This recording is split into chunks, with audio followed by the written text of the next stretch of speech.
everything. We just went live, so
One. Fuck.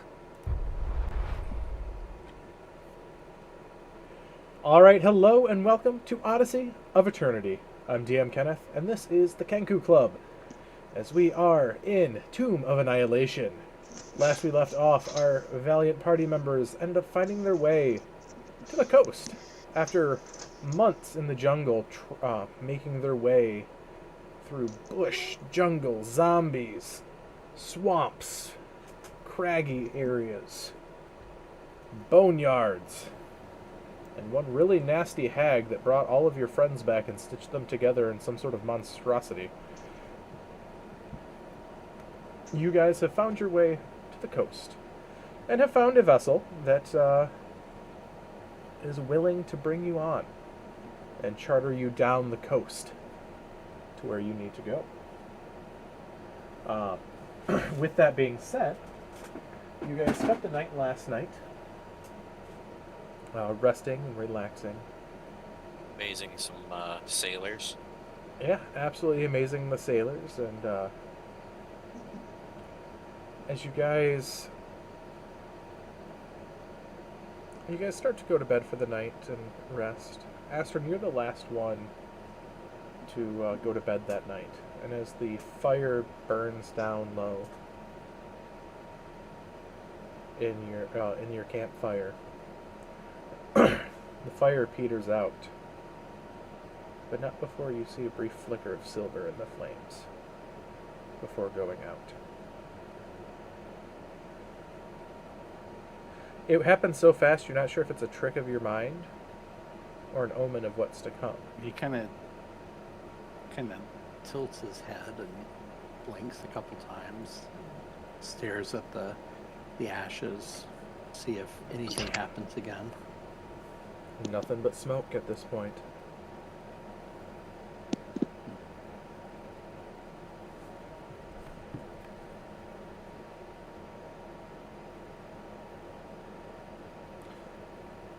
They're outside, right? Yes. So? He just lays back and looks up at the stars. Okay. So, that morning approaches, and you guys are awoken to the ringing of bells, of ropes, and sailors prepping the yard arms and the sails, and all the good stuff that goes with getting a boat ready to sail. A merry tune gets set about as a shanty starts going across the beach as they ready the ship. And Captain Vanessa looks at you from the railing. Oi, you gonna get up here? You got a boat to catch. We're leaving soon. I look to the party, look to the boat, and start climbing on the boat. All right. Indeed. I don't like her, but at least I'm not alone. So, they lower a little rope ladder down to you guys and allow you guys to get onto the ship more easily than not. And you clamber aboard. And the ship's abuzz, and all throughout the area you see sailors moving about, doing their duties on the boat. And the captain looks at you, she's like, please, follow me. Keep you guys out of the way of the crew for the most part. You can either stay in the front of the ship, or you can stay in my cabin for the time being while we sail. If for sleeping quarters, you can sleep on the deck if it's not raining for the night. If not, you can sleep below deck if it is raining with the crew in the cabins. It's tight quarters down there, but if you'd like, that is available if it's raining. Please don't just try to stay out of the way of the crew. Let them do their jobs. The ship moves a lot more efficiently, and we'll get there a lot faster that way. And whatever I say on the ship goes. If an emergency situation occurs, and please look to me for guidance before you do anything rash. Like drop a fireball on my ship because a Sahagin jumped on board. I would much sooner slap it across the face than throw a fireball at it. That is appreciated, but you're never sure with the adventuring types. That's fair. It's always a different day when adventurers are involved. We will look to your discretion. That's all I ask. And the payment has been discussed. I'll take half now and half when you arrive tomorrow as a sign of goodwill. I'm not going to take all of it up front.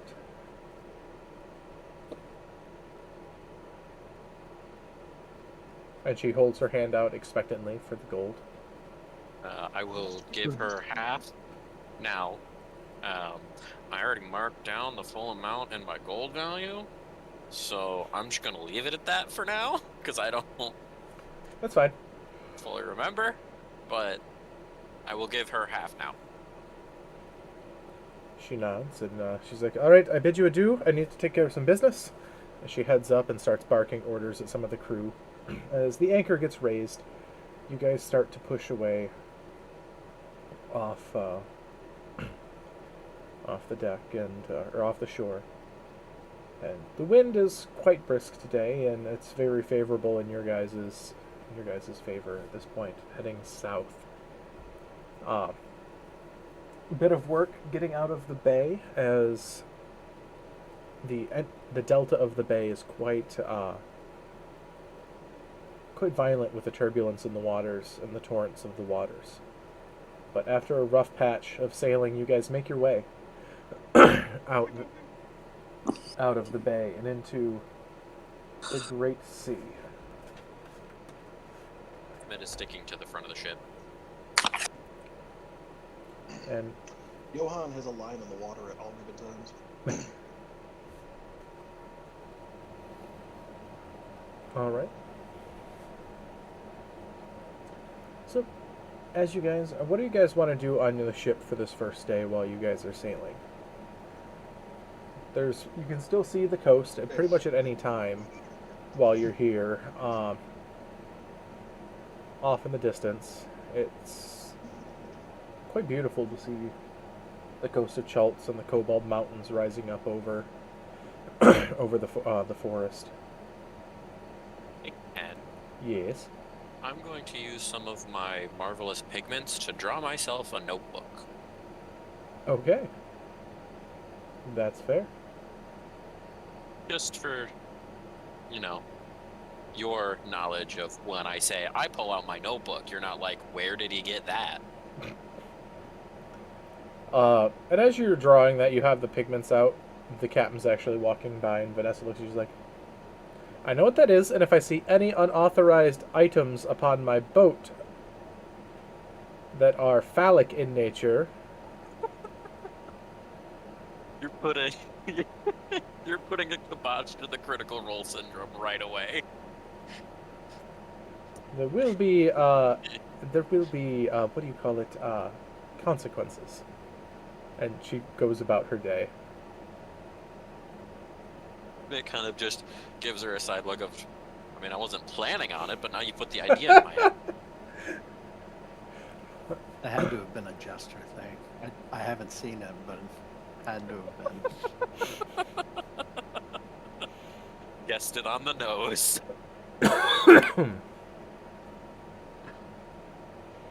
So, what are you the... Question. Yes. Technically, since there's a bunch of men on her ship, doesn't she already have a bunch of those on her ship? She just doesn't want any, what's protruding from the outside or railings of her ship anywhere.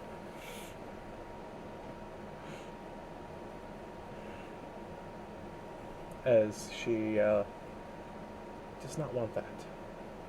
And once was a ship that put to sea in the name of the ship. Stop it. Stop it. So, Johan, as you're sitting there, lying in the water, I need you to immediately give me a perception check here, real quick. Yes. For starters, I am making it very, very obvious. I might not be the smartest person, were moving, so I'm not clicking the button, because then I would stop moving. I was just about to ask that. I might not be the smartest person, however, I know that we're moving, and therefore I don't want my fishing pole to go through the ship. Yeah, sure. 18.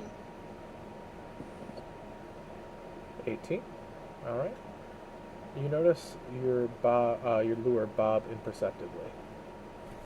I wait approximately 2 seconds, and then put, the fishing thing where you're like, you just reel it in just a little bit, wait a couple seconds, and then jerk it.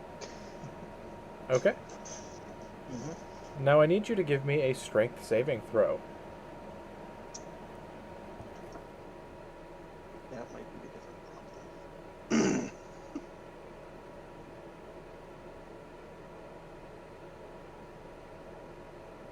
8. Wonderful. Is anyone paying attention to Johan while he's fishing, by the way? I mean, I'm on the I'm on the honestly. deck near him. Yeah, I mean, I'm checking the sights out, and having never fished, I mean, You've never fished? it's curious. Why you're, not? You're sitting next Yeah. to me, and I'm filling your ear. It's And like the forest. all it's of like a the Forrest sudden- bubblegum situation. All of a sudden, all you hear is a yeah, as Johan gets ripped from the rail of the ship straight overboard and splash. And I try to, as a reaction, grab him. This happens incredibly quickly as all of a sudden you hear Okay. bells ringing and you Push hear the button. men overboard, men overboard. You push the button. I push the button so I stop moving. All right, you do hit the water though before that happens. And give me a perception check. This will be a higher one because you're underwater and it is churned by a ship. And a little little murky. Using my psionic powers. As soon as Kismet hears all the bells, he's immediately just like face palms, like, "Oh God, Johan, why? Why do you do this?" 24. Okay. That's with my psychic abilities. I have not been doing his accent. Oh my god.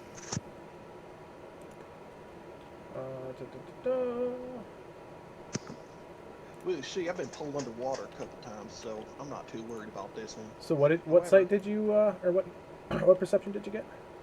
I got a 24. Okay. Through the murk, you see something very large in the water. Incredibly large in the water. Gooder? Is that you? No, it's not gooder. As you know what a Mosasaurus looks like, right? Aaron, as a person? As a person, yes. Isn't- Johan sees it as a thick eel. You see that under the water as that attempts to pull you in. As this is initiative. Why is Johan always the one that keeps messing things up?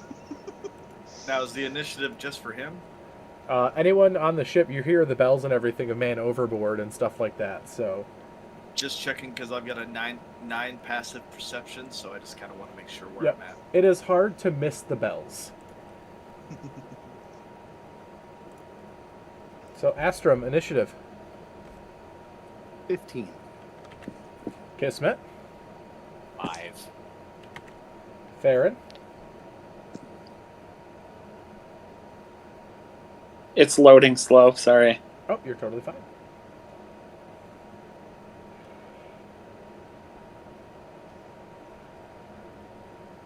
$11.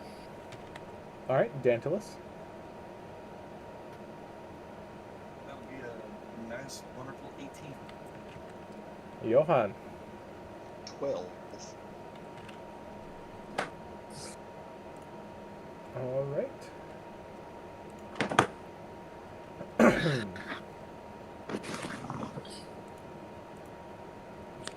Check here.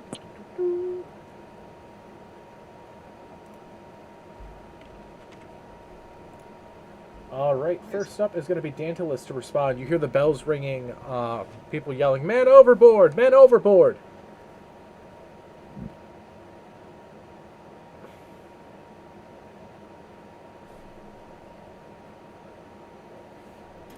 Well,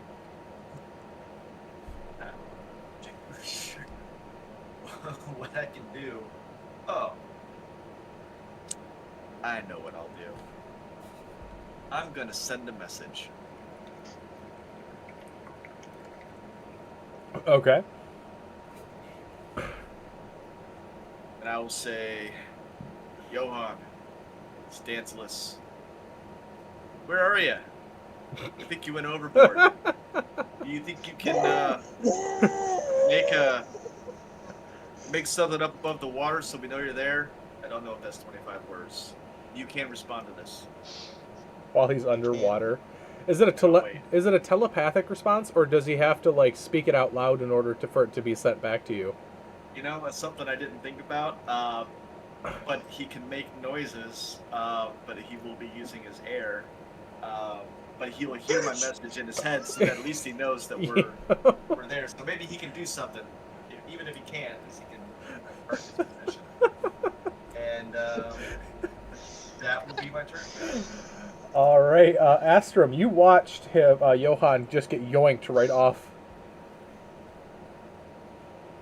I'm gonna grab. When I watched him get yoinked, did he like just completely disappear under the water? You see him just barely under the water at this point. He ended up getting, because he hit his button on his thing, so he's not deep in the water. He's probably like a couple feet down. But on the boat, you're about 15 feet above the water line right now on the boat. Okay. I'm just going to grab the rope from my pack and just throw it down to him so that he can climb back up. Okay. Sounds good to I'm me. just going to hold the rope and have it thrown down into the water as close to him as I can get. All right. Johan, you see the thing attempt to pull on the line, and it sort of snaps its jaws back that way as it tries to swim away. Realizing it's stuck with you, it opens its jaws wide and attempts to bite you.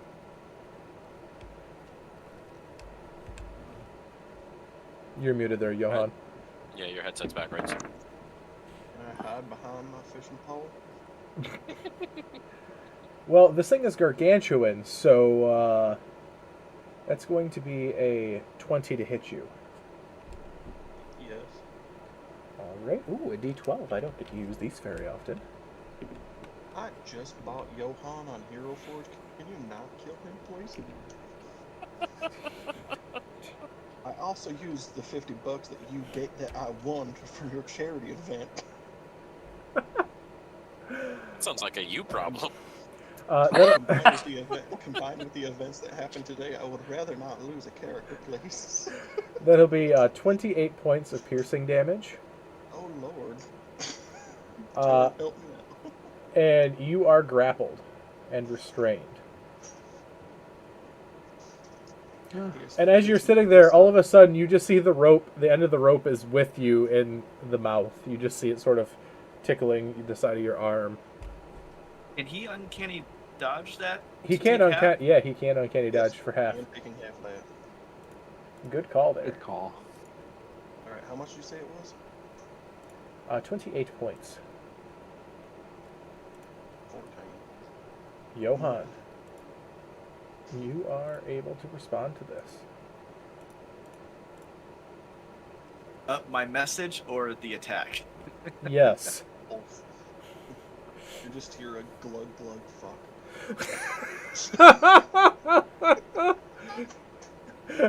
Sounds like a bad night at a frat house. Or a good night, depending on how you talk about it. All right, what are you doing, Johan? Alright, so this weird eel has officially eaten me. I am going to... I Christ, can you just see don't it. think this is a shark.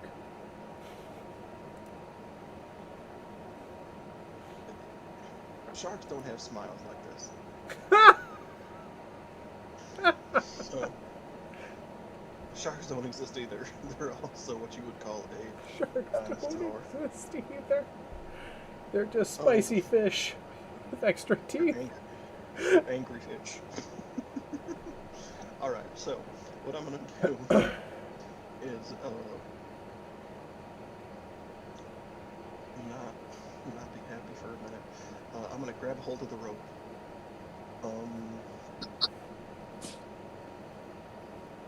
Yeah, grab a hold of that rope real tightly, tie it around my hand, and then pray and push the button on my Okay, thank you.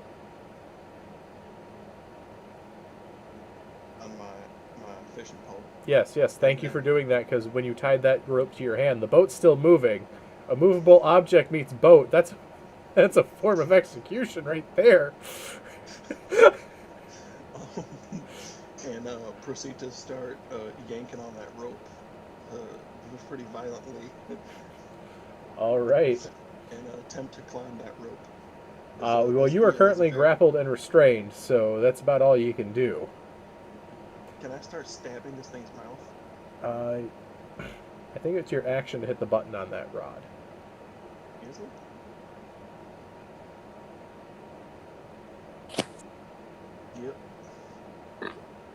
Yep, I'm gonna do that. So, Push the button and then hold onto the rope very, very tightly. as Astrum, you quickly become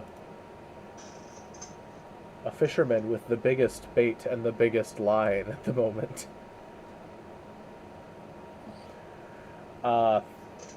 Farron, you are up. Okay, I hear the bells, but I don't really see what's going on. Is the railing too tall for me to see over? There's like slots in the railing that are wide enough to accommodate you poking your head up through the slots. Do I need to make some sort of perception check to look to see where everybody's at? Because like all I know is a man's overboard. I don't know who it is or what's going on. You see people crowding very quickly to one side. Okay, I'm gonna go try to see if I can't find a spot to look through. Okay. And do I see anything specific?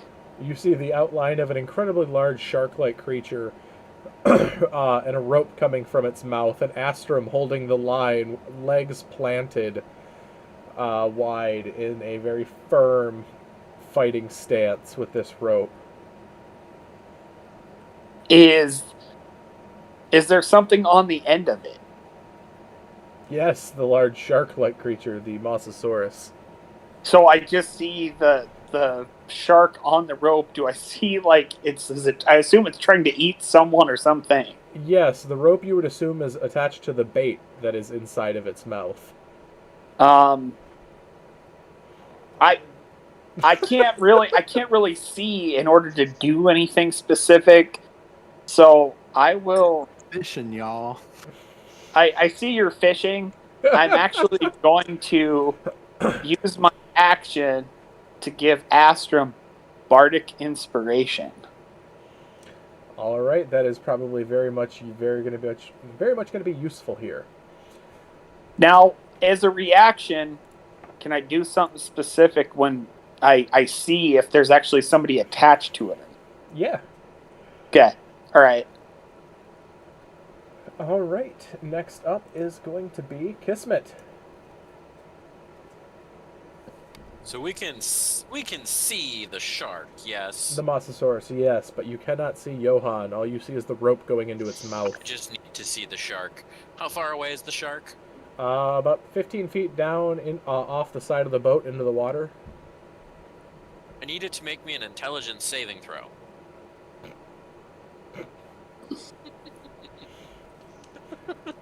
Let's see here.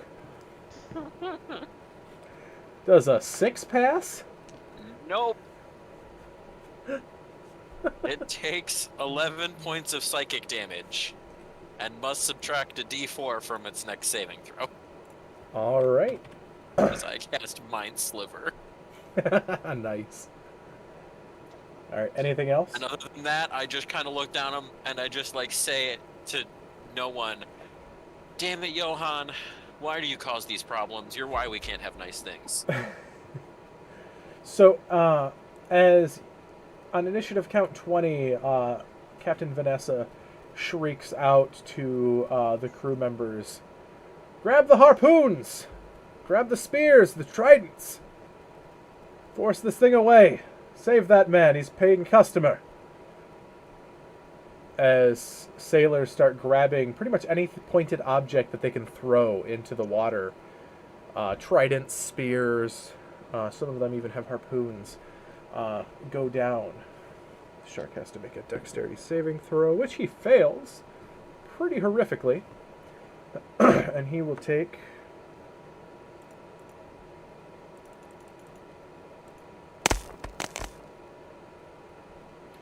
solid amount of damage as he starts just getting pierced by all these items. Johan, you just hear these weapons entering the water and puncturing the hides in muffled tones of squelching and boom, boom, boom, boom. Dantalus, your turn.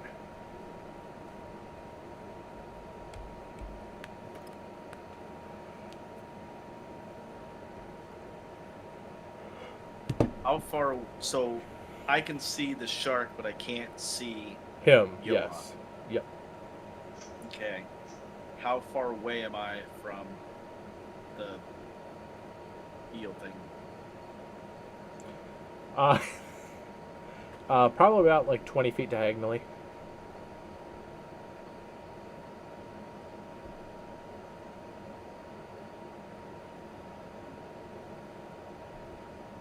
Well, it's going to be a risk either way.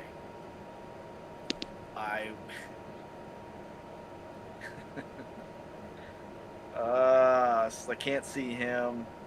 I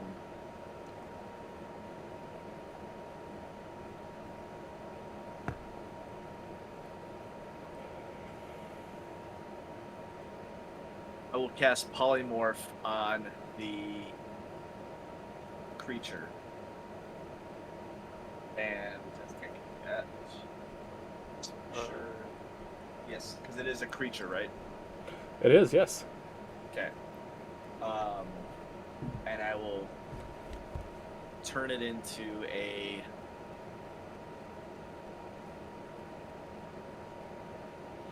Are you casting polymorph on it? Huh? Did you say you're casting polymorph on it? Yes. Okay, And I'll it is a charisma save, right? Wisdom save of 15. Wisdom. Got a 16 on die, but let's see. Does the Mind Sliver take away from saves? Or is it Yes. attack Yes. rolls? It saves. Okay. Minus a d4. So it's up to a 17 now, but let's see what the d4 takes it to. Takes it to a 16. So it That passes still. So, nope. That's my turn. All right. Ah.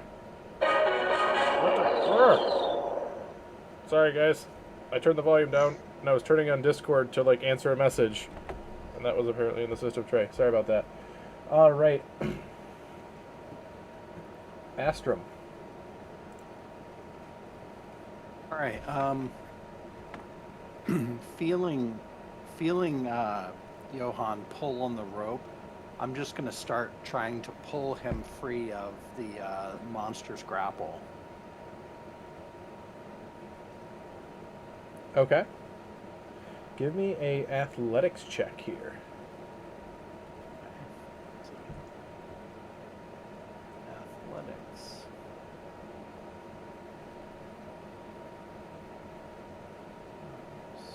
I'm going to use my bardic inspiration. Ooh, sweet. So, thank you interfering. That takes it up to a 23. All right, Johann, you feel yourself getting pulled very violently and quickly out of the mouth of this thing. As, with a great pull and yank, Astrum catches a Johann.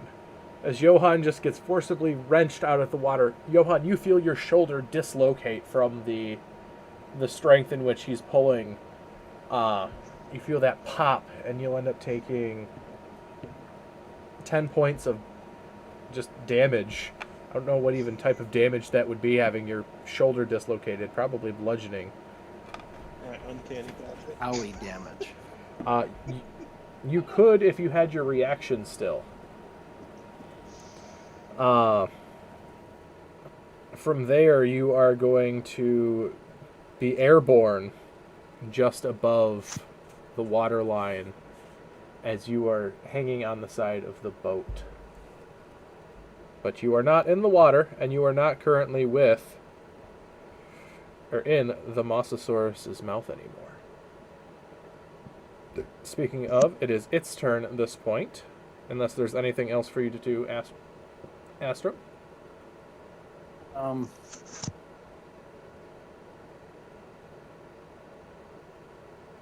No, I mean, I obviously maneuver closer to help Johann if possible, but I'm not worried about the monster like trying to come up on the boat. Hopefully not. We'll see. That might be a mistake, but no, nothing else this turn. All right. So as you guys see the thing come... by the way, that would have triggered your reaction. Okay, as it comes up and I see it's possibly going after Johann dangling on the side of the boat, I'm going to use cutting words. Okay. As it does, it takes one last attempt to eat the bait and comes up and will make an attack. It's -4. It's attack roll. All right, so does a 16 hit you, Johann? You're muted. 16 matches. All right. I can't help you with that. I'm this sorry. one will take a bite of your...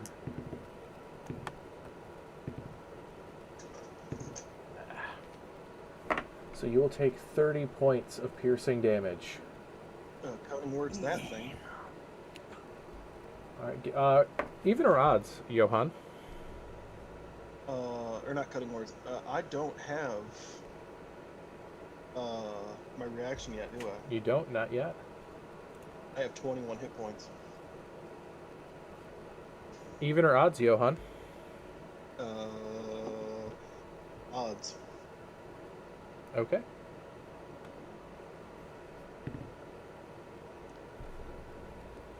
So, at this point, the Mosasaurus dips back into the water and starts to swim away. Astrum, you pull up Johann up onto the deck.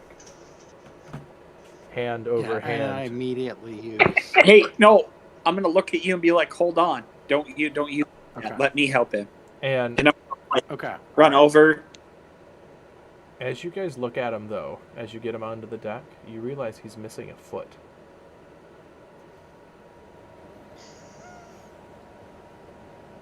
I knew that was gonna happen. What is it? It's with okay, you I got this. permanently mutilating my characters. This is the third character that I've lost a limb with you. I mean, to be fair, it's a giant freaking Mosasaurus. Bit you. Johann. Yes. Listen. I'm still dead. I need someone to not make me dead anymore. He gave you 17 points of healing. Okay, thank you. And then I'm gonna take out the charm of restoration that I have, and I'm gonna go ahead and burn one of the charges to give Johann his foot back. Does that just a greater resto? Yeah. Let me Let me make sure that actually At would this do point, that. That at this wouldn't point, we work need a on regeneration. Yeah. Oh, it wouldn't. So the greater restoration wouldn't even cover it. Yeah. No, Not body parts missing. correct. So Kismet is So going to after- look at the sketchbook he just made and be like, well, I didn't realize this was going to be a medical sketchbook. And he's going to start coming up with ideas for a prosthetic foot for Johann. The captain comes up and she's like, right to you, Kismet. She's like, you have those pigments still, right? Yes, that's why I'm trying to figure out the best way to make a prosthetic. Why don't you just draw him a new foot? Okay, do the pigments work that way? If you're making a prosthetic, it's not real, but it can still function as a foot if you paint it to fit him. So That's a good point. Johann, Why don't we just go and hunt down this thing before it gets too far away, kill it, Nah, I'll just gut make him it. a foot. and take the foot back? Nah, I'll just make him a foot. Yes, sir, Johann? I don't like that idea. once Johann stops screaming, Johann's because Johann's been to the other side and he don't like it. Johann's gonna look at the lady and go, "Pirate lady, give me a peg leg." She just sort of nods. She's like, we can do that as well. What color would you like? Kismet just looks at Johann and says, you're missing a foot, not a leg. I'll just draw you a foot. Make me a peg foot. A rogue has a peg leg. It's not a peg leg, it's a peg foot. I'm will- gonna look at Johann and be like, "Can I call you Rumpelstiltskin?" As Dantilus is like, we could just hunt down the creature. To No. Dantilus's point, can we? I mean, it's really worth a shot. Like, we should consider going after that monster. The captain does nod her head. She's like, we could reattach it with healing magic if we catch it within the day, I would assume. I mean, now this is just a question of Johann. Do you want a peg foot or do you want your foot? Yeah, I mean, Johann doesn't care at this point. Johann, do you want to eat giant eel or whatever it is you were yelling at in the water? Yeah, Johann, at this point, it would be personal for you with the fish. You know what? Good point. Johann wants to cook that thing. He wants to eat what eat him. Alright. I'm going to say your mini doesn't have a peg foot, Nope. so Johann wants to eat what don't eat him. All right, so Vanessa, Okay. you just see Taking a bit of a Vanessa detour. gets a wicked smile on her face as He's dumped to the front of the ship and just starts going. He very, very like confidently casts his fishing pole again. round two. As Vanessa runs back up to the captain or the caps or the wheel, as she just wrenches the wheel in the direction that the Mosasaurus went, as without giving hardly anyone warning, as in the lurch of the sea, the whole ship starts to just roll with the turn. You guys very quickly have to hold on to something to maintain your spot. Johann, you just click your fishing pole for a second to hold your ground. And I almost took locate object too for today. Locate object. Foot. Yes. That's amazing. Locate athlete's foot. I mean, your shoe is probably still on it, too. Also, this is a fair Find warning, Johann's guys. At this point, a good segue to you guys are starting to get decent level in TOA, where the things are large enough to do permanent damage with things. So, fair warning. Yes, fair warning after someone loses his foot. Well, good example.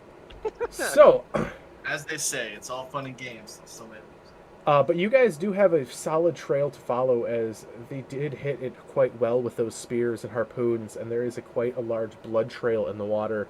You see smaller sharks starting to appear following the trail as you guys start making your way.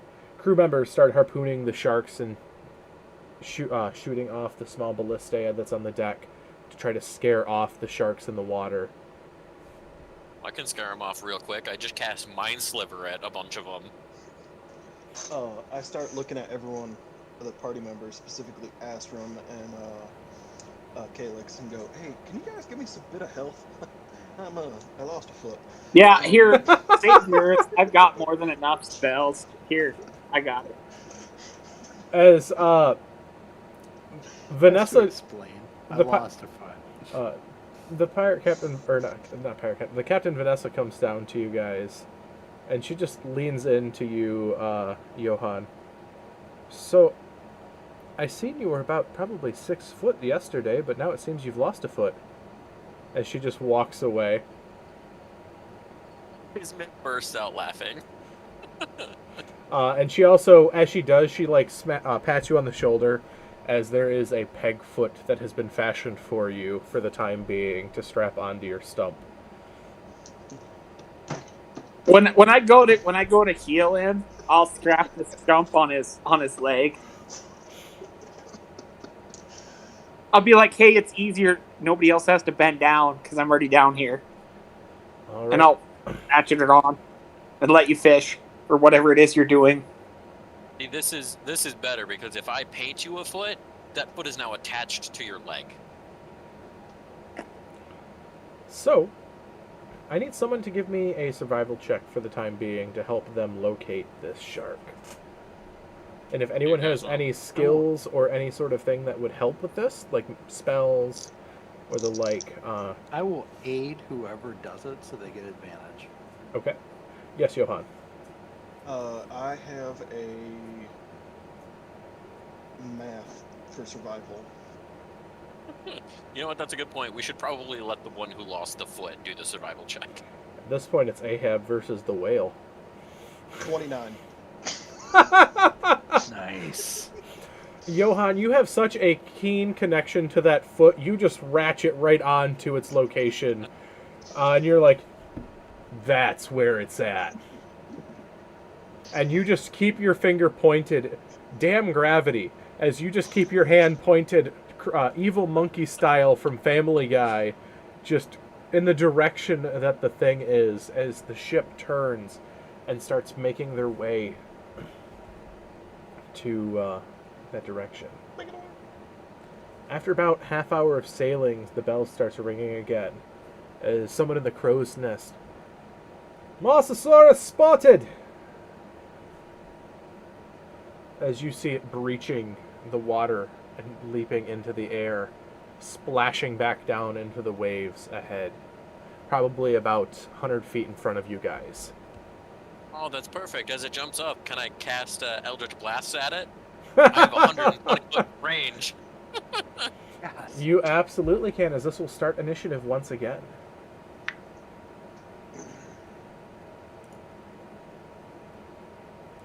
As this creature is 100 feet above or in front of you in the air.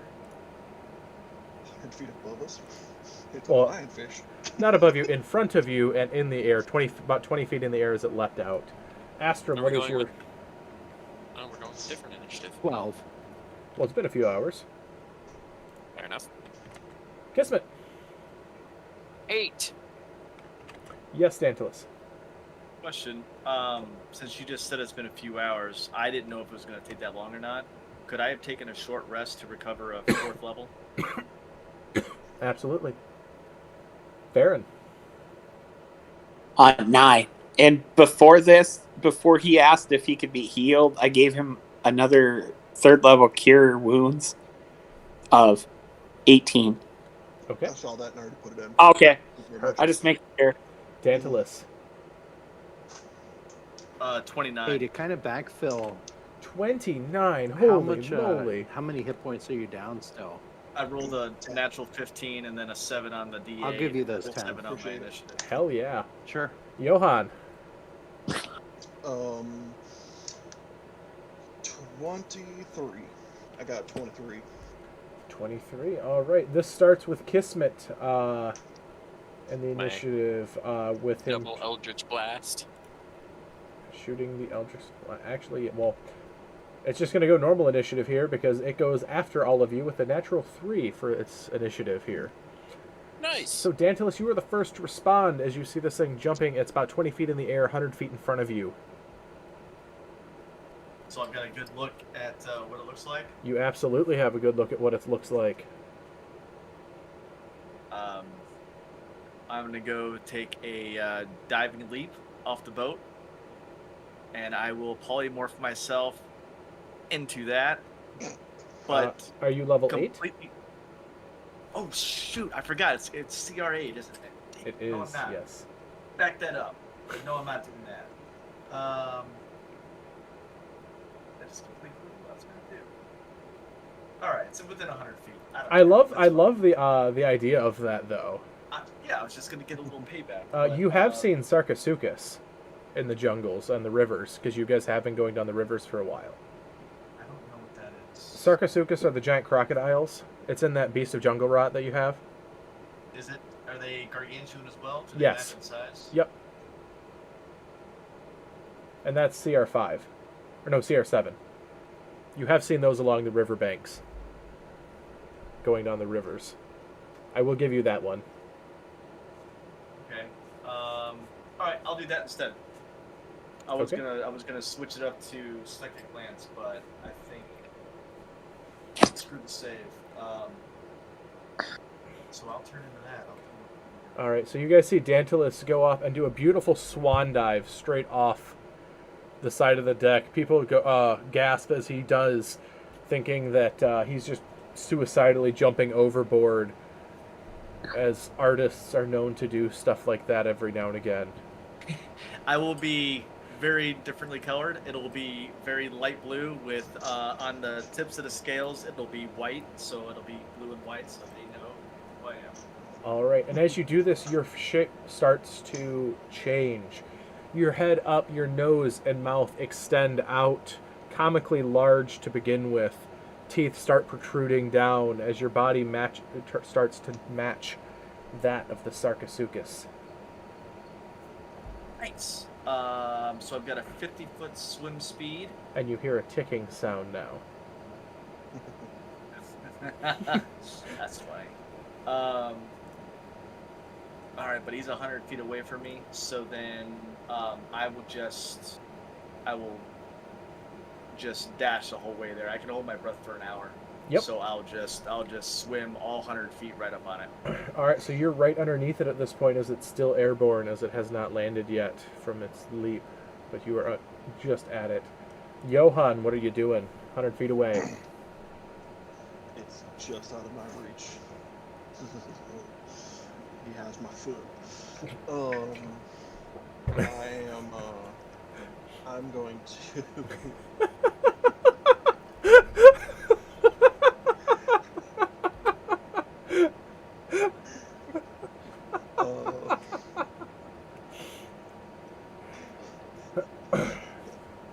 Angrily stare at it till it gets closer. I mean, that is fair. Hold action till it gets within 60 feet of me, then I'm going to throw a dagger at it. Alright. If I could have turned into a gargantuan bird, I would have, and then just scooped it up, but I didn't. Astrum, your turn. As you see a very angry Crocodile Dundee sitting there next to you, holding his spectral knife, thinking angry thoughts, and It's not spectral. I don't hold it, so my hand is just empty, and I'm just staring at it like this.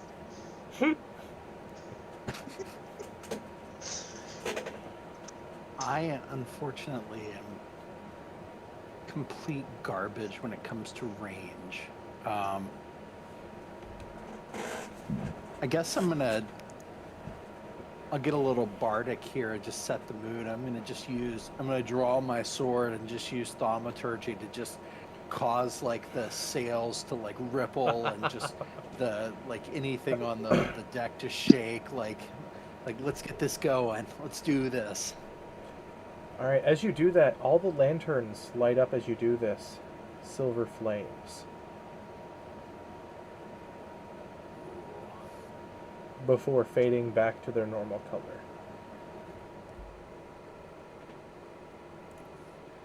All right, Farron. I don't think a gnome can swim, and I don't think I can. I like look. I watch Daedalus, and I'm like thinking about the magic I could do, and I'm like, yeah, no, I got nothing. And I'm gonna wait till we get a little closer. This little gnome ain't swimming. Period. End discussion. None. Not happening. And don't use me as bait. Just because I look like I'd fit on the hook. You'll go in. Nope. Kismet, your turn. I'm casting my 2 Eldritch Blasts. Yep. That is a 14 and an over 20. That will hit, yeah. Alright, so he will take 2d10 of damage.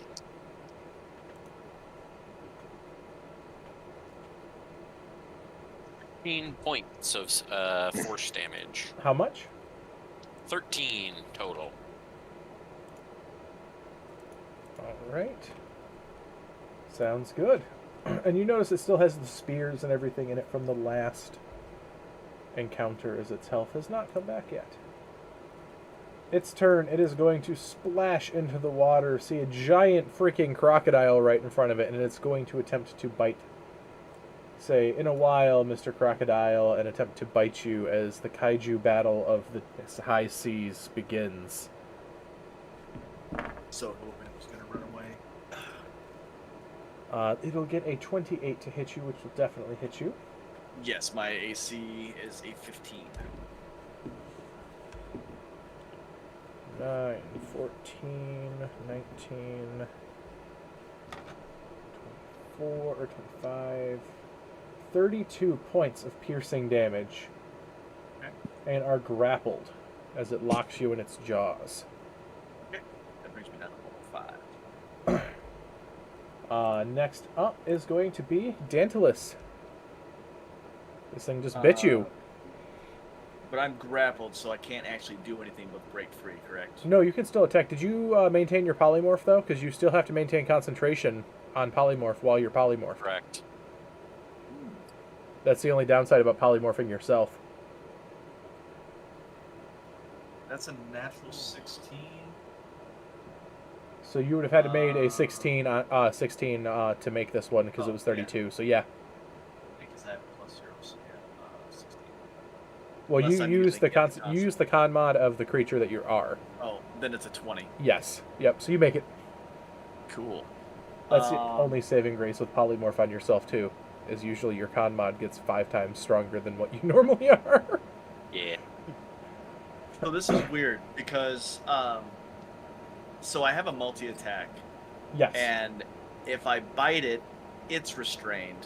My tail attack can knock it prone, but we're in the water, so There with is no my- prone in the water. Right, but if I'm grappled, how can I grapple it? So with it's my pretty much bites or biting. my- It's biting you around like the core, so you can whip Okay. your head around and bite it, and just sort of Gotcha. Ouroboros it. Like Okay. you bite And his then just tail, the- he bites your tail. You know, sort of like that. Okay. And both And of you then guys just- are restrained and grappled and can't do anything and start sinking to the bottom of the ocean. All right. Cool. So then I'll do the multi-attack. I'll hit, and then obviously the tail, but no. Yep. So that's a 15 plus. That'll hit. AC is 13 on this. Okay, because it says it's 28, but that's not. Yeah. Okay. So. Yeah, that's you gonna have be- a +9 to hit with him. Thank you. And hit So- is, that's the average damage, or you can roll for it, your choice. Oh, that's right. I'm looking at the wrong thing. Yep.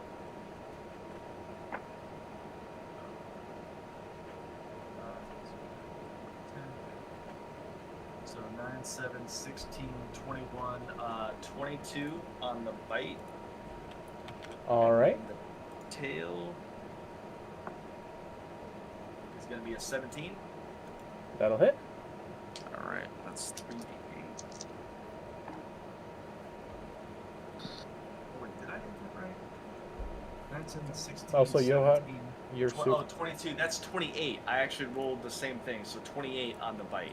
Okay. I forgot to add I didn't add the +6. Okay, so And 6 then- more on it instead of 28 Yes. extra damage. And then Okay. 6, 12, 13, and then 19 on the tail attack.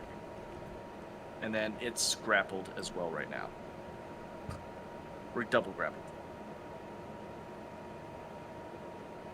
All right. And that's it.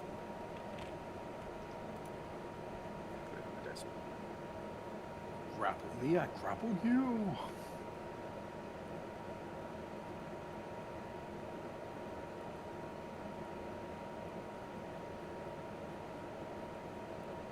All right. Next up is going to be Johan. Is it within 60 feet of me? No, as it is restrained out there 100 feet. Quick question. Is my swim speed decreased with my peg leg? Yes. You're down 10 feet currently.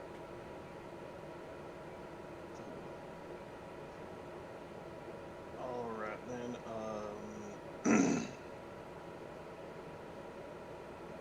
How fast is our boat moving?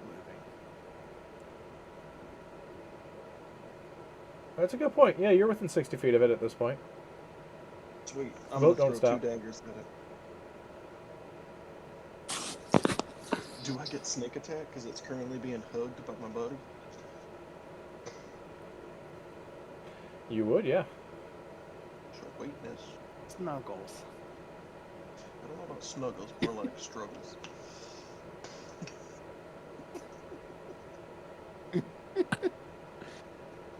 That was way funnier than I meant it to be.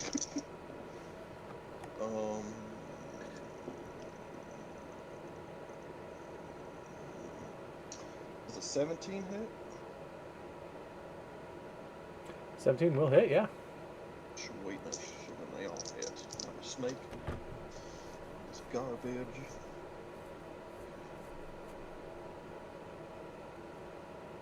Uh, 15 psychic damage to this here eel. Anything else? Nope. All right, next up is Astrum. Angry looks. Need to get within 30 feet of this thing. Can I move closer on the boat, or are we already like at the front of the boat? You're already towards the front of the boat. You're about 60 feet at this point. Okay. Unfortunately, I'm gonna have to wait one more turn. Okay. Anything else? No. Just well, yeah, he's already got his sword drawn, so yeah. No, All right. I don't have anything else. Farron, your turn. How far are we from this thing? 60 feet at this point. Okay. Are they down in the water? Like under the water, they like splashing around on the surface, or what are they doing? They're just pretty much at the surface level, just below it probably. So they're still visible. It's a Hey. lot of flesh attacking, biting, chewing, blood, Yeah. gore, scales. Okay, well, if this thing is as big as you, I'm gonna center something on it. Okay.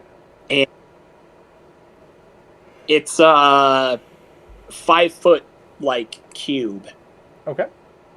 It needs to make a dexterity save of 15. It gets a... Doesn't it fail because it's restrained? would, yeah.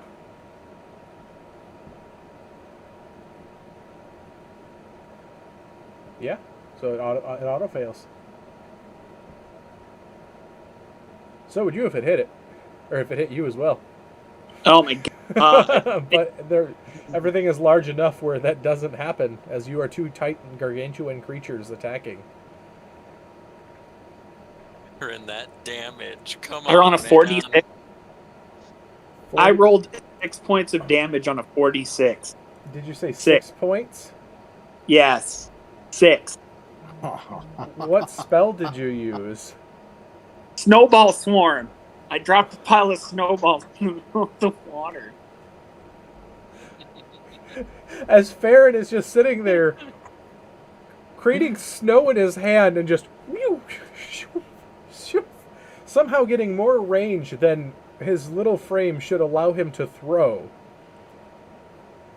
And just pelting this thing with little snowballs.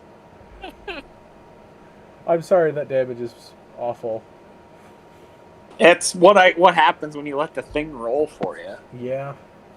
That's why I don't roll on D&D Beyond anymore. Anything else, Farron? No, but I'm gonna be like, hey, I wanted him to chill out, but it didn't work. All right, Kismet, your turn. All right. He's within 60 feet, so I need him to make an intelligence save. 17, but minus 4? 13. That's exactly what I needed to pass. Okay. I have a 13. Well, all right then. That's all I got. All right, it is the Mosasaurus' turn. It is going to crunch down upon you, Dantalus, as seeing how you're in its mouth, you are the only person that it Cutting can make word. a bite attack. As you cutting words, I'm gonna use my reaction. Okay. How much do you reduce it by? 7. So it's either an ability score or attack. So however you're doing it, I guess that's up to you. So that just brings it under the 15 that your AC is right now. It brought it down to a 14. So it tries to chomp down but cannot get chomped down on you due to the pain that you're inflicting upon it. Its turn passes as Dantalus, it is your turn. Well, I'm hungry, and this is starting to taste really good. So I'm gonna go ahead and definitely open the jaws up really big and just slam right back down on it. All right. That's a natural 20. Yeah. Nice. So this is gonna hurt. Hopefully. Oh yeah. 10, 18, 22. 10, 18, 22. 23. You just want me to double it, or do you want me to roll again? Did you crit, you said? Yeah. Roll again. This is the time when you have lots of dice that you can roll. Lots of clicky-clacky math dice as it... How much did I say? I said 23, Yep. 33, 41, 50, 55, 61 points of damage on the bite. As you open your jaws up wide, you end up taking this thing in half with the power of your jaws. As it is dead. One thing that I kept in my mind as soon as I changed was foot. So since I bit it in half, I would like to start looking around for a foot, and when I find it, I want to snap it up. Give me a perception check. Oh, Are you man, gonna here eat we my go. foot? Please don't eat my foot. He's gonna come back on the boat as Dantalus with a foot in his mouth.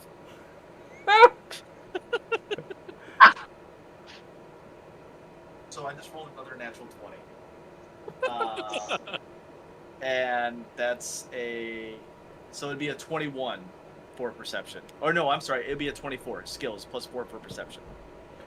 So as the entrails and body parts are starting to come out of this thing's stomach, you see bits and bobs of different creatures and stuff like that. Sizable amount of feet. There's like 7 feet just floating out of this thing's stomach. Can I just take all of them? Yeah. I'm big enough to take all of them, right? Yep. Okay. I'll take them all and I'll just start swimming. I'll swim back. Can I crawl up onto the boat without damaging it too much? No, you are too heavy. Can I get my head up there and basically throw all Pop the the feet feet up on on the- there? I would say, yeah, it would be difficult, but you can. Okay, I don't want to injure the boat, but I Yeah. would like to get all 7 feet, so I will drop all 7 feet all- right in front of Johan. Just go Blech. and just let them all spill out, and then I'll slide back down and I'll As let Johan, polymorph go. you have 7 various legs and feet, slightly used, decayed, And and can I various just point out real? spots Can of I just point out? decay. Yes. Can I just point out real fast that I'm currently listening to music lately in the background. The song that just came out is "Any Way You Want It." Here, have any feet, any foot, any way you want it. As Johan, you have a pile of feet at your foot. I will bonus action Misty Step onto the. I'm Wait, assuming wait, wait, 30 wait! Did feet. you break concentration? I put him up that on there, and then I said I'm gonna go back into the water and drop polymorph. Okay, I didn't hear the drop polymorph. I'm like, wait a minute, you're just misty stepping as a giant crocodile above the Oh boat. no, I can't do that. That would be hilarious if I could do that. But... That would be broken AF if you could do that. So what I'm doing is I'm gonna sit down in front of the pile of feet. I'm gonna take off the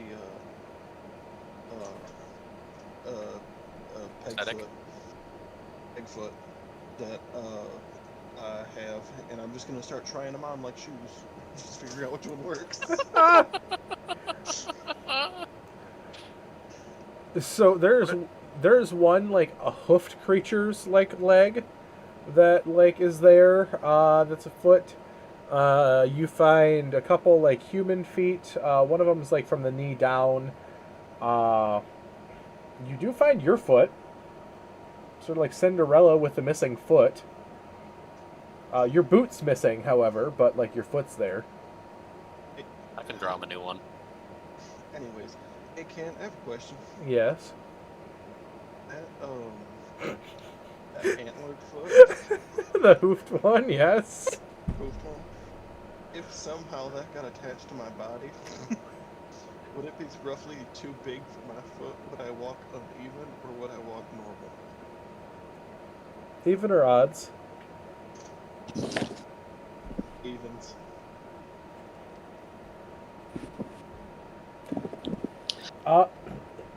I mean, it would be a bit unseemly large for you, but like it wouldn't throw off your balance. Like your height would stay the same. You know what? I already spend a fortune on shoes, so I don't want to have to spend twice as much for half the shoes. So So I'm literally standing there with my pigments, like I can just draw you boots. Hey, I'm gonna take my normal one and just like start to attach it and being like, "Oh, pirate lady, you said you could fix this." Yeah, your friend with that charm can probably glue that back together with the charm. But you're not taking the hoof one. No. I was so looking forward to telling you to hoof it for the rest of the game. I already bought the Fiddleforge miniature and it does not have a hoofed foot, so Fair. if I hadn't have bought it, I definitely would have done that. All right, I will use the greater restoration and see if we could get his foot back onto his leg. Yeah, you absolutely can. It takes a hot minute.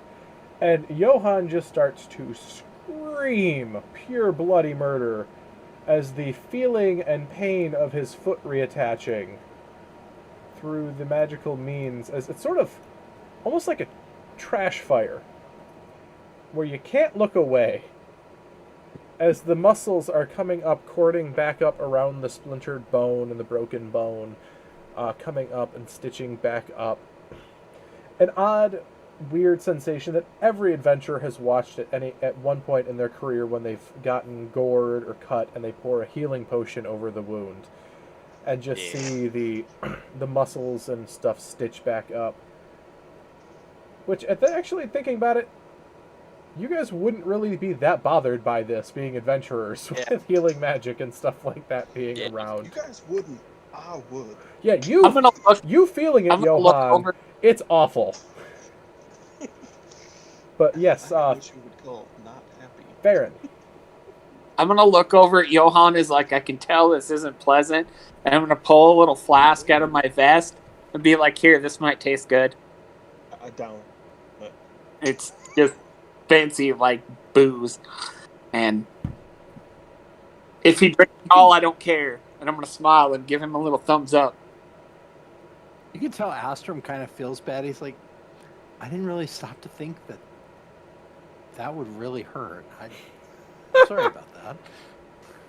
Once he is done having his foot reattached, I'm going to go over to Johan with my new sketchbook, and I'm going to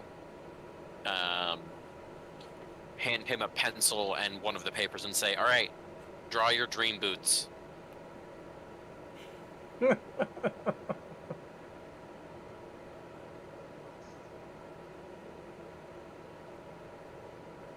Astrom turns to Dantalus and gives him a nod. That was really I impressive. draw the fanciest pair of cowboy boots that a person who just got their leg reattached can do. I will do my best to recreate the boots that he drew. All right, first off, give me a performance check, Johan. And then it'll be a performance check by,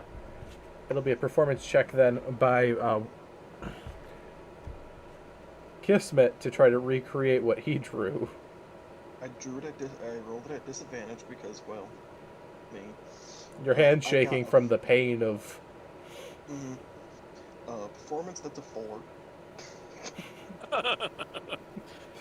All right, now, Kismet, give me a... Okay, I gotta choose a good dice for this. And question, Yes. to make this a little bit easier for them, I mean, I've been in the same camp with this guy for, what, at least 2 weeks now? Yes. Could I just use Major Image and use that to, like, basically put his boots right there in front of, I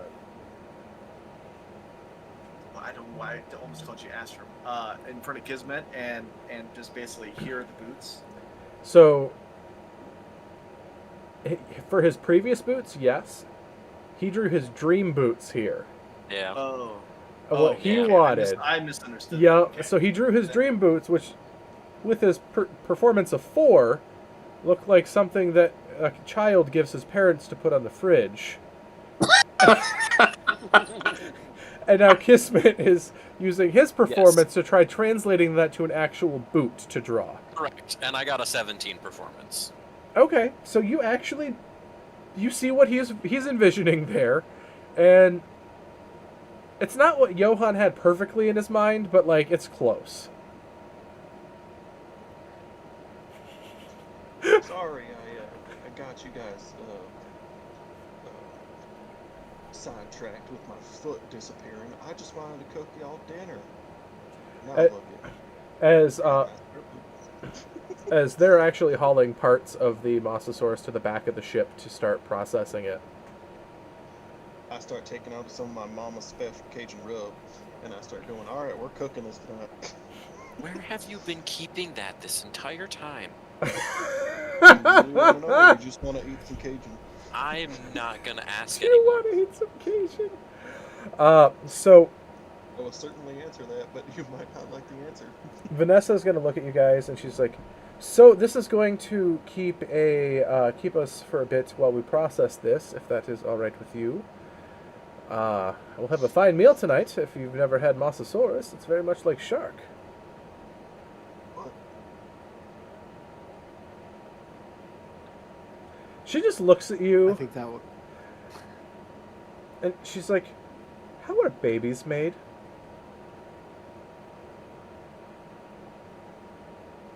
I have several children, ma'am.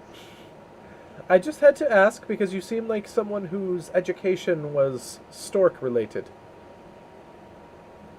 Now Now listen, just because my pappy taught me at home, and I know my ABGs, just because of that, you know, Jeez.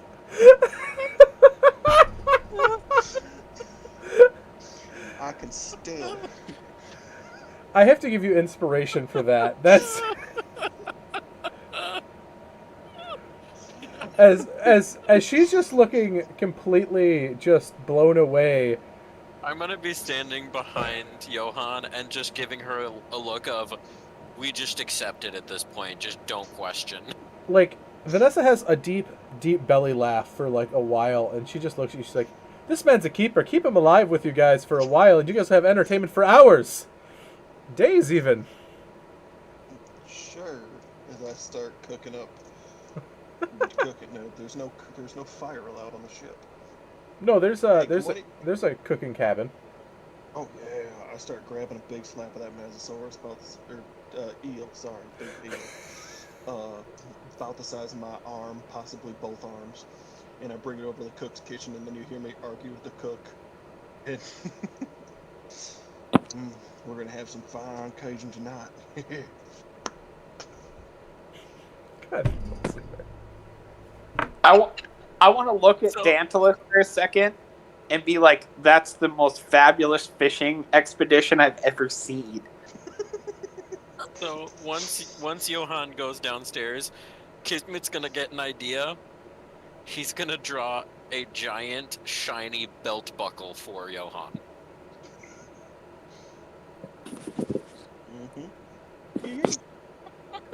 Thank you, Schneidi, for the idea.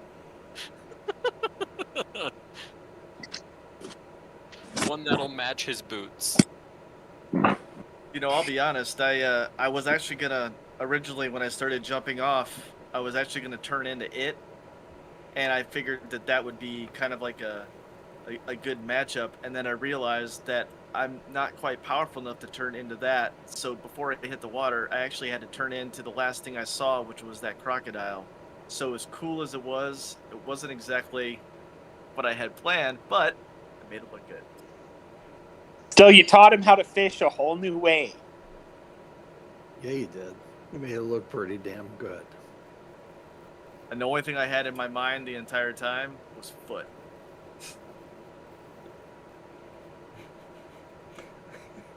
Foot, foot, foot, foot, foot, foot, foot, foot, foot. Nom nom nom nom.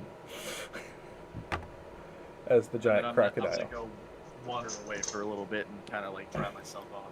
All right. At this point, guys, we are going to take our intermission for the night. Right. Let me change that over here on OBS, and we will. Apologies, guys, for having us have a bit of a misadventure. Kidding.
All right, hello and welcome back, everyone. Sorry about that long intermission.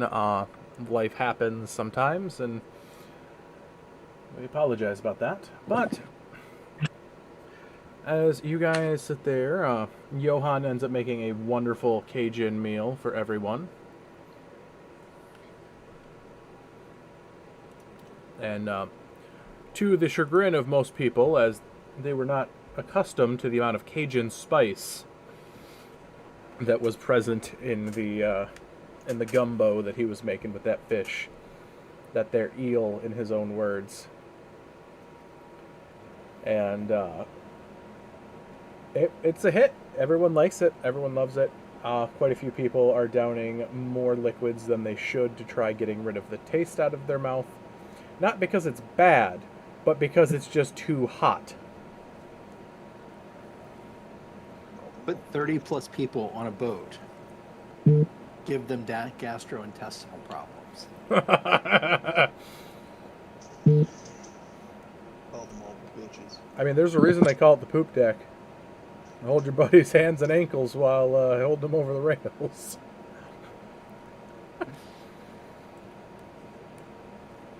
But you guys end up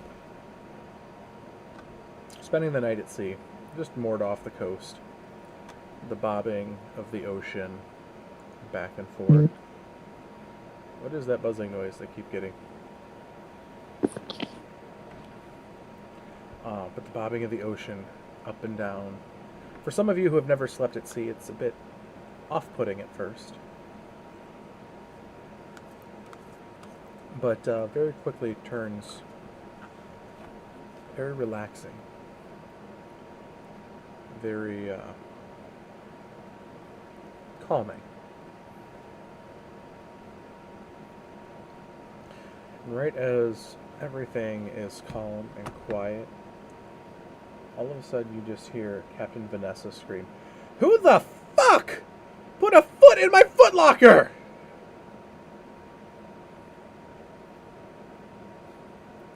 As the crew is raised and starts to be grilled by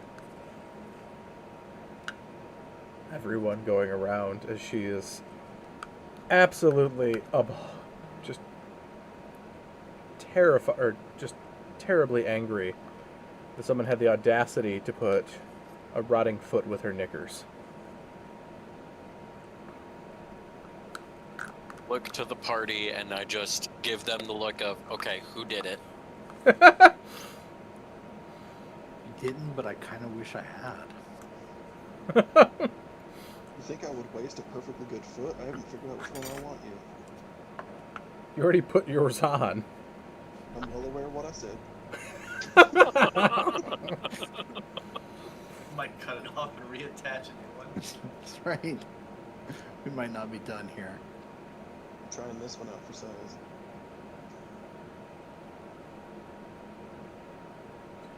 So after What that, if we cut off his hands and put put Where's his hands? put his hands on backwards. I'll punch your ass. Now that's an interesting character idea. Just a poor man's Rakshasa. Just a medical incident gone wrong. Your hands are on backwards. You're constantly being mistaken for Rakshasa. You could probably do that with the reborn stuff. That would be kind of fun. That would be really funny. I'm gonna roundhouse punch you. As you guys end up spending the rest of the night, the terror that is Captain Blackheart trying to find who put the foot in her locker. Kalex, was that you? All right, players. I had nothing to do with it. Matter of fact, I go to formally apologize to the captain of the ship and say, "Hey, I wrote something specifically for you because I appreciate you taking us on this voyage. And I apologize for whoever may have soiled your footlocker with a stump of some sort.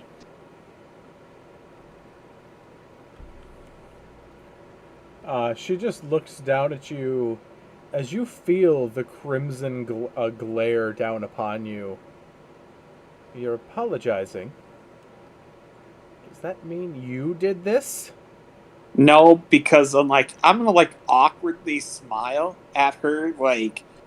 No, my pranks are a little different. My sense of humor is definitely not of that, because I like fine clothing, as you can see. Even though my clothes probably were really nice at one point, I've been chewed up and swallowed and probably some various other things, so they're not quite as nice as they used to be. And be like, no, I would never tarnish nice clothing like yours. You can see her grinding her teeth, thinking about what to do. And she just sort of pinches the bridge of her nose, lets out a sigh of just release. And she's like, you said you had something for me in form of the apology? Yes. And I'm gonna pull out my little, I don't know, it'd be little notebook or whatever I might write stories or whatever in, and I'd be like, to you, a voyage, tripping and wandering through the jungle leaves. Lost in this little gnome has found something to see. Ships out in the bay as their sails dance and sway. Upon the deck, but do I see a raven-haired pirate queen. Reminds me of the darkest night sky cast over the clearest of shimmering blue sea. And then I'm going to pull it out of my book and hand it to her. She takes it. You never said I was a pirate. As she folds it up and puts it in her blouse pocket. And then I'm going to explain to her I come from a place called Luskin, where a captain like this with sails and such a fine ship and a jacket like hers, that's all I've ever known. And it reminded me a little bit of, where I was from. She nods and...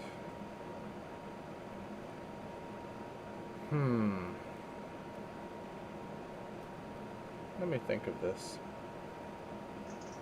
Thank you. It was pleasant. As you see, she's genuinely uncomfortable with the compliments and the serenade. It's more of just think of it as a gnome being lost, and that whole to finally find something that reminds him of home. Because the characters all reminisce, and we've talked about all this stuff, and nobody really knows where I'm from, and I kind of apologize for what's happened to her, and this is my form of it, Yeah. Nice. And you do Can hear... I make an Yeah, go for it. I can do a performance check if you like, as part of it. No, you did very well with it. She's just not accustomed to gaining positive attention. Oh, the awkward thing. I get it. Yeah. But Kismet, you said you wanted to do an insight? Yeah, on the crew to see who did it. If I can suss out odd behaviors of the guilty party. That's a natural 20 for a 25. Alright, so Kismet goes full on Sherlock as he just starts grilling the crew, all 87 members of the crew. Don't say anything. I just go up to each one of them and just look them up and down.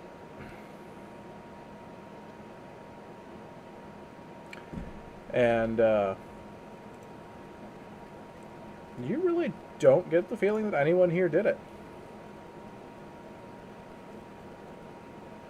Oh, God. I'm going to have a thought, kind of after I've looked at everyone, I'm going to just look over the lot of them, not even looking at them, looking through them, squint my eyes a bit, grunt us for a second, and then just go walk off towards the front of the ship and sit down to myself. Okay. Sounds good to me. So, you guys make your way back to the, as it is a nice starry night, you guys make your way to the front of the deck, and a tarp is pulled down out and above you guys to keep shelter from you just in case it rains for the night. As you guys pretty much sleep under the stars, the gentle rocking of the boat as you lay back down again. Not awoken this time by a screaming captain. Before we rest, I'm going to heal Daedalus and then cast a Song of Rest. Because didn't you... Oh, yeah. Well, you didn't... Oh, that's right. It doesn't... I'm like thinking about it, and I'm like, but you got bit in the water, but then that really wasn't you, and... I would have died. I would have been dead if I'd taken those. I only have 30 HP. I would have been toast. I was trying to understand how polymorph worked because I found it fascinating, and then you're like, oh, well, I didn't really, and I'm like, oh, neat.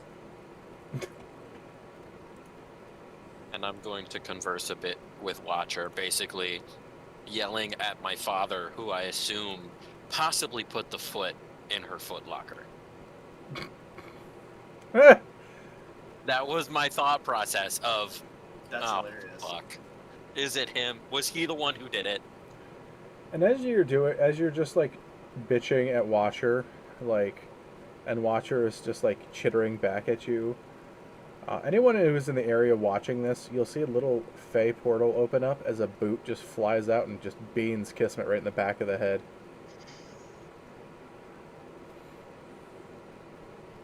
And you just hear Kismet make the sound, wah wah.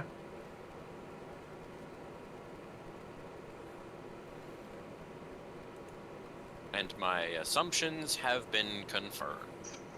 For all I care. Is it Johan's missing boot that just hit me in the back of the head? Nope. Okay. Thought that might be funny. But this boot does seem very, very, very well made. And it does radiate magic. Interesting. But it's only one of 2 boots you need. Okay. I will just store it away for now. As you have 1/2 of boots of elven kind. You draw the other half. And it does not doesn't work function that way. without both boots, so you just have one. That does not work that way. God, that's my new favorite thing as a DM, just giving half of a magic item. Alright then. Let us get going as I pass the fuck out, because I'm kind of tired. So, the next day dawns bright and crisp. The smell of salt water assails your nose. At one point, you do see a volcano in the Cobalt Mountains as you guys start making your way. You see lava sludging out of the top of it, burning, as you see the lava flows going straight to the water. Seems like this has been going on for quite some time, but being on the water, this is the first time that you have the actual perspective of the volcano going down and creating that new landmass that is the growing peninsula of Chult. And late that night, you guys pull into the mouth of Silku Bay. You don't enter it quite yet, as Vanessa looks at you and she's like, well, you have 2 options here, my friends. Both of them are sort of unpleasant. It is known that there is a juvenile kraken that lives in Silku Bay and resides there. we can take the ship in. I have a score to settle with him anyways. We could go hunt a kraken, or I could give you a rowboat or a longboat, and you just make your way in yourselves. I prefer this one, as I don't have to risk my ship. But as you are paying customers, I'll give you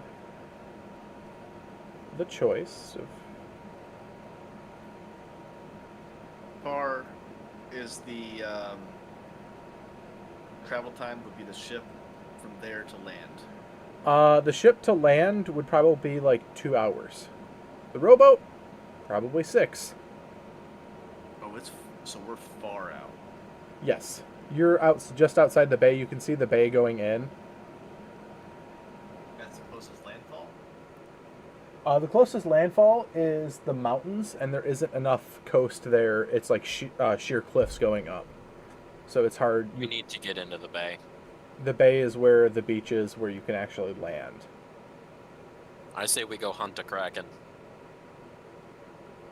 Miss Pirate Lady, Yes. I has a question for you. You said you got a score to settle with that there Kraken, correct?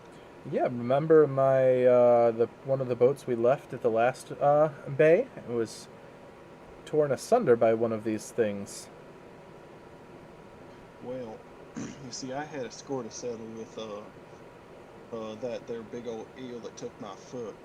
So I would be more than willing to help you if you want to settle score with that there Kraken. She nods, and she's like, I can appreciate this. And if that is what you decide, we can do that, or I can give you a longboat to your choice. Either way, the chances of you encountering them are still relatively high. Let's have some Kalahari. I think you mean calamari, sir. Sure. And she just pats you on the shoulder, nods, and she's like, never change. Never change.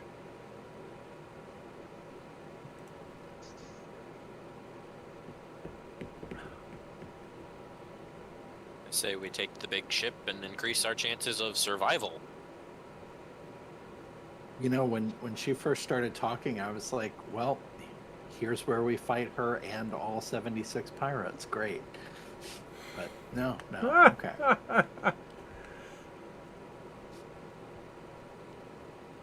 No, I'm all for that. Let's take the big ship in, and let's get us a kraken.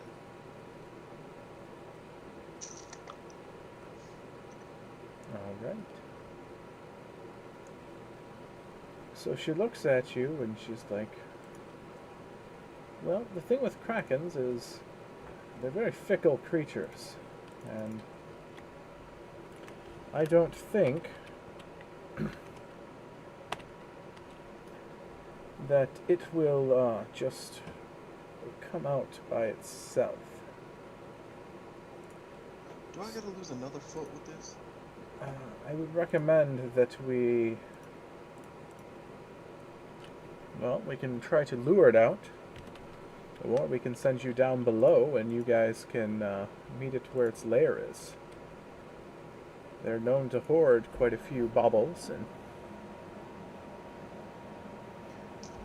Is there any way we can make it so we can grow, fishy things to make us breathe? yes, I have a druid and crew that would be able to do that for you.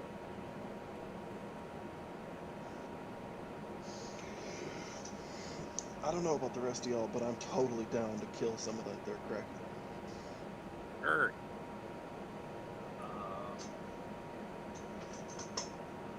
I don't know can if do Kitty some wants to stuff. get wet. But after I do something, I need an hour, and then we can go down. And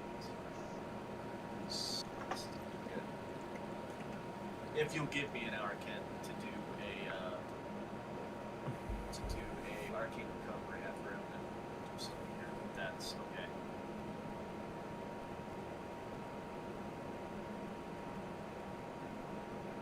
That's up to you guys. I'm fine with Absolutely. it. Get everything all prepared for us. Yep. Mm-hmm. So I'm going to tap.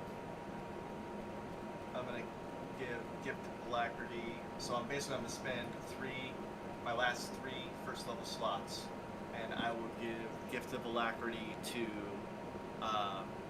Astrum, to Johan, and to Kismet. So that basically maxes me out for that, and then I'll take an hour rest. So because it lasts for like 8 hours. Yes. I already have it on myself. So I'll rest for an hour, arcane recover all those 4, and then I'll give 1 to Calyx. Or yeah, right. Yes. That's right. And that's acceptable there. Yeah, sure. Mm-hmm. Well, you're going to fight something big, so being prepared is not the worst idea. Yeah. Mm-hmm. I'm gonna tap. This dude would be pretty good. Dantalus, Ostrom, and Halix. I can only do 3. Sorry, Kismet. I do not want you in my head anyway. For the next 6 hours, we can all. Our thoughts are all one. We all are inside of each other's head. All right, everyone, Okay, give. we all speak. While you guys are figuring out your prep work, give me a couple minutes, and I will get the map for this. Are So, yes, are we taking a short rest, Danilin? Yes. Yeah, Good. so basically, we're getting up in the morning. I'm getting my spells situated. I'm gonna I'll do my normal thing of mage armor and then alacrity on myself. Then I'll cast alacrity, rest for an hour, cast the last one on you. So then everybody gets a D8 to their initiative. Oh, wow. Yeah. Now we rested through the night before this, right? Yes. Okay. I that cut out, and so I wasn't sure. Oh, sorry. Sure that I can. I can do it. 4 levels, right? Yeah, combine level.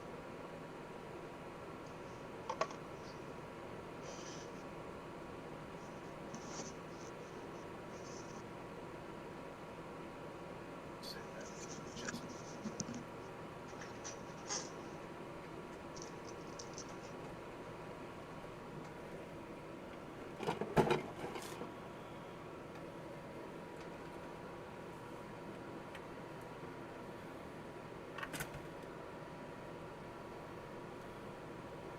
I got a plan for what I need to do down there, but I have to know because I can't. Once you guys get into your heads, I might not be able to communicate. If we get down there and we can fight somewhere where I can move around and don't have to swim, I'm gonna make myself greater invisibility, so I can cast spells while I'm invisible, if need be. But if we're swimming, that's not gonna help me any, because you're gonna see water moving. Also, no one asked why I'm oddly prepared for a Kraken fight at any given time. As a DM. Dave, these are beautiful. Dave, these are totally beautiful, and I really, really want them. No, aren't they nice? What are they? I'll share them on that. I'll share them on the general. Sorry, should have. Prism glass engraved dice. So So I'm ready to go. I do have one more spell to cast, but that'll be just before we decide to go in at this Kraken and stuff like that. Because it only lasts for an hour. I'm not sure how long it will take us to get down there. This is the ones that have yeet on them. Oh, I'm so getting those ones.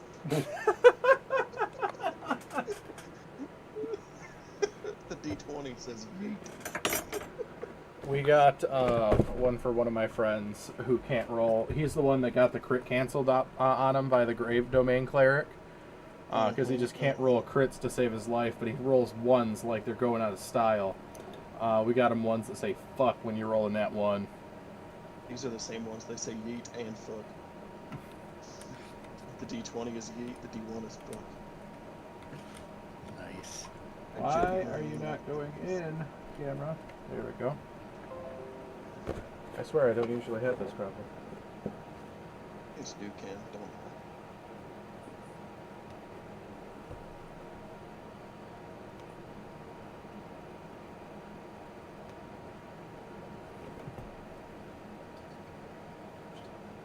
The reason you're so prepared for a Kraken battle is because it's one of your favorite creatures in all of D&D. Yes, but I also have a mini or two minis I've never really gotten a chance to use. Now, he did say juvenile Kraken. Yes. So. Juvenile Kraken to Ken means full-grown, elder god Kraken. No, Yes. not always. Just on Tuesdays. Oh man. Oh, I'm wait a loving minute. the What day is details. it? Snap, it's Tuesday. TOA. You guys see the collapse ship? Trying to get a good angle at it.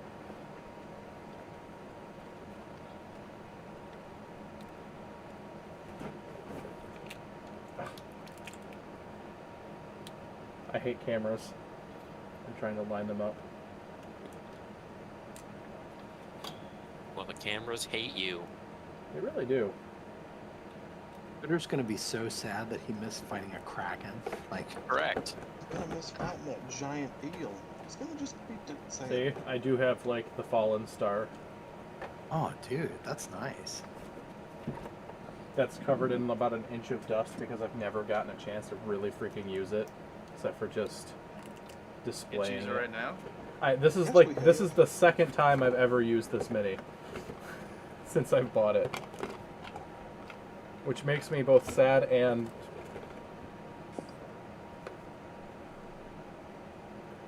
all right. So, what is the game plan for going after the Kraken?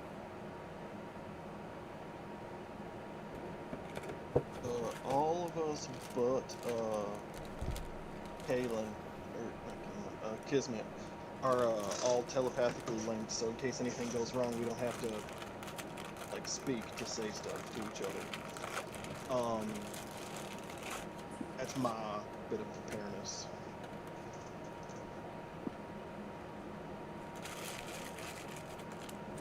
What's Okay. everyone else doing? So thanks to Dantilus, hopefully all of us will be going before the Kraken. But, I've got one more. I got one more thing that I'm gonna do. We need to be like right down in it because it only lasts an hour, and I've got stuff I can do that lasts an hour too, so I guess whatever you want help with. yeah. So basically, right when we get down there, just before we, as long as we don't get snuck up on. Oh wait, hold on. Oh, there's little tiny oars. That's adorable. I gotta make sure I don't need to speak. Oh wait, no, we're getting breathe underwater, right? Yes. yeah. Mm-hmm. So I would actually be able to pass this. Never mind. Okay, so that won't actually affect it. Basically, once we get near the lair, what I'm going to do is I'm going to cast it at 3rd level, but it's called Fortune's Favor, and I will cast it on myself and 2 other people. And basically, what it will do is it basically imparts like a bit of luck to you, gives you almost the ability to kind of reverse time. You can re-roll a d20 that was used for an attack roll, ability check, saving throw on your end, or you can do that against the when an attack is made against the chosen creature. So like if you get attacked by the Kraken, you can use that spell and roll a d20 on your end, and the creature has to use that attack roll. Or is it just attack roll? Yeah, it's just attack roll. And then they have to use that one. So it's something to basically, it's kind of like an oh shit button. So, and you can even use it on, like, if you rolled a 1 on initiative, like, you could burn it on that. And if you really wanted to, if like you got like a 2 even with the D8, you could technically burn it on that as well. For this, because I don't know where the minis currently are, your guys are just going to be D6s labeled 1 through 5, because there's 5 of you tonight. Okay. Or through order of appearance. So Astrum will be 1, Dantilus 2, Johann 3, Calyx 4, Kismet 5. I do have something that I want to do, but do we know how long it'll take us to get down there? You are not sure. You don't know how deep this is. Yeah, that's why I'm holding off on the level 3. I don't want to burn it, because it also costs 100 gold per roll to do this. Yeah, I'll wait on it then. All right. It only lasts an hour. So, I'm gonna look at Danilus when he's talking about using magic. I'm gonna be like, I only have 2 things that might be really helpful in this situation, and both of them I have to concentrate on. And that's, I can cast haste at a high enough level to give it to somebody else. So I have 2 people I can put it on at once. Or I can go invisible to a point that I can still cast spells out of it.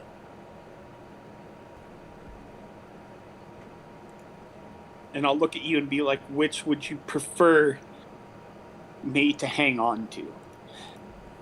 Well, I guess my question...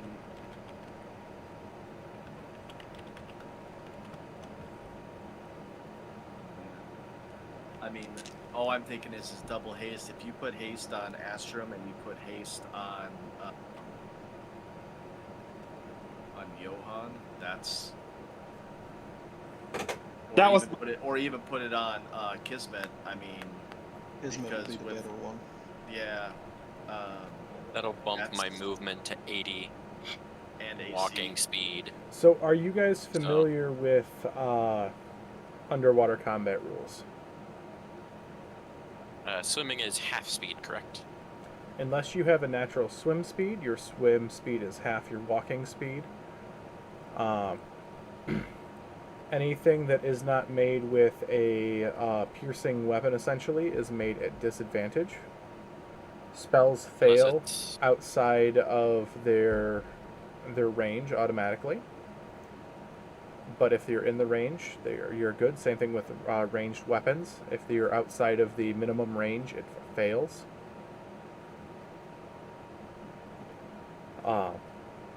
Johann would be an exception to that, correct? Because his blades are psychic. Yes. Mhm. Yep. So as long it pretty much. Do we have a piercing weapon? The other thing too is if you have a swim speed, it negates that that weakness as well. The disadvantage is you're naturally aware and used to that environment. All right, so I'm starting to look for a piercing weapon. I have one to use. Do you have one, Farron? Yeah, I have a rapier you can use. Okay. I need a piercing that is not finesse. Finesse, you can use strength or dex. Oh, okay, cool. All right, so that's gonna, yeah. Could I borrow that from you? That is the purpose of finesse. I'll hand it over to you. It's all nice and fancy, neat looking, and you've seen me like never use it. Still has the price tag on it. He like kind of gauges it and gets used to it. All right, this will work. Actually, good. hold on a minute. Hold on a minute.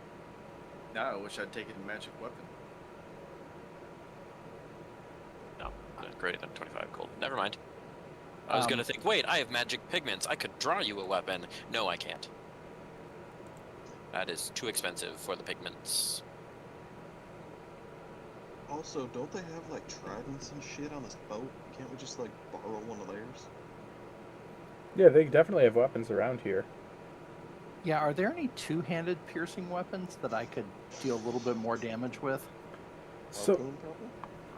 yeah, you can probably do a harpoon. It'd be the same as a spear.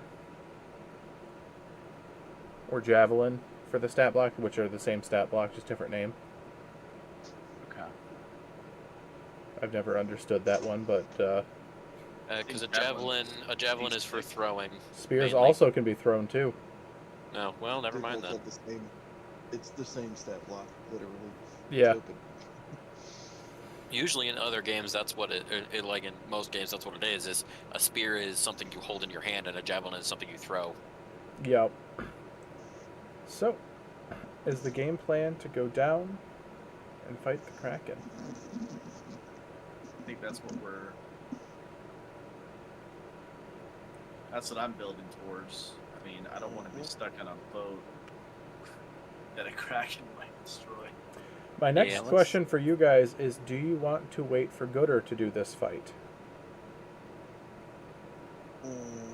That might be a good idea. Might be a gooder idea.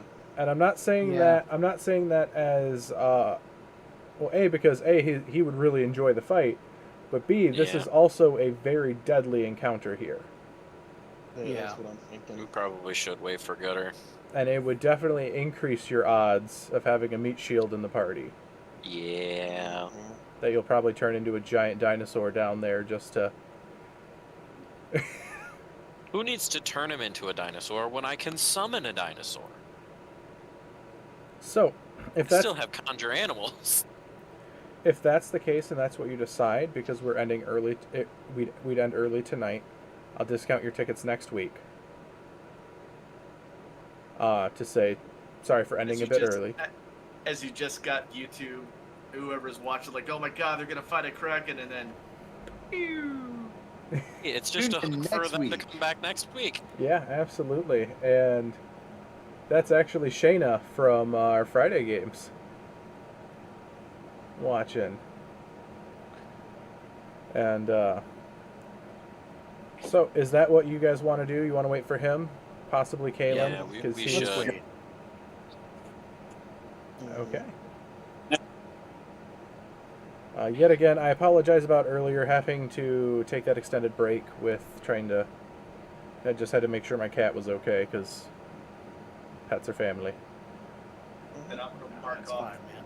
I'm gonna mark off one more first level spell. So Okay. now I have 2 left on the first level because that'll be the D8 for Cutter. Okay, sounds good. So And I am... For some reason, Kaylin goes back. Shayna's like tease. But I am... Yes. Can we retro real quick? The preparation for this. Can I take a long rest, like knowing that we were about to do this? Can I change my spells before next adventure so that I can have? You guys could magic weapon? absolutely be given the opportunity to take a long rest before you guys go down. As Okay. Vanessa's not going to let you, or not going to, she's going to be very understanding that to let you guys prepare for this, as it is helping her out in this area. Okay. Cool. So that means Yeah. I can take magic weapon. Same thing for you, Daedalus. If you want to find, if you want to grab find object for any potential limbs that get lost in the future. Locate object. That's a serious spell. Locate. Oh. Yeah. Yeah. So, That'd be a good one. I think I got my spells pretty much how I want it, but I might swap out something. We'll see. okay. Well, in worst case scenario, I have compelled duel, so I can force the thing to just fight me, and everyone else can run away, and then I can worry about Misty stepping out of there. So I am excited to see how this will go. You guys tonight will gain 500 XP each, 550 if you're meat grinding.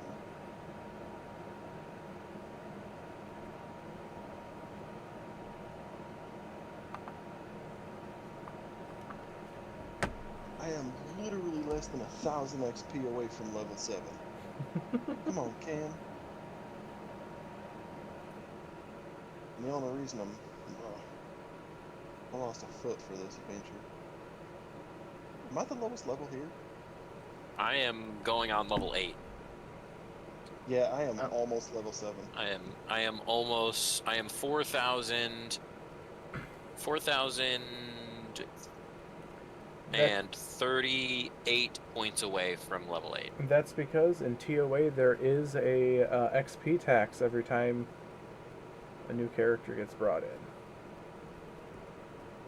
to have the penalty of that death curse be actually prevalent. My character's not dead though. Mugmug can just show up at any given time and fuck up the planet. But alright guys, I'm going to get off for the night. Everyone for watching, thank you so much at home for watching. This has been Odyssey of Eternity.